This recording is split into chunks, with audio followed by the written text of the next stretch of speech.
মহাপাপাতি পাপানি গীতাধায়ী করতি চেত ন কিঞ্চিত স্পৃশতে তস্য দলম ভসাং।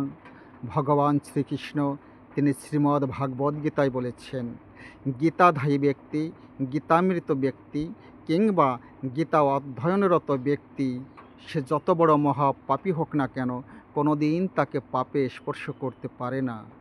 জলগত পদ্মপত্রে কোনো দিন যেমন জল লাগে না, তেমনি গীতা অধ্যয়নরত ব্যক্তিকে কোনো দিন পাপে স্পর্শ করতে পারে না।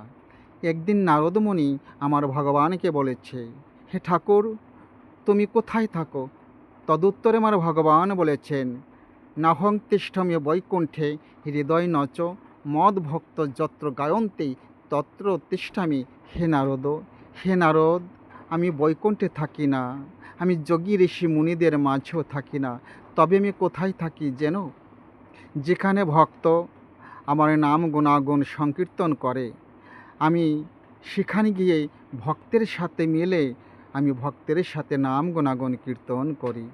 নারদ বললেন, হে দয়াল, তোমার কথা শুনলাম ভালো, আধার ঘর্মর আলো হলো। আমি তোমার চরণে অনন্তকাল যেমন হরি হরি বলে যেমন নয় মাথা।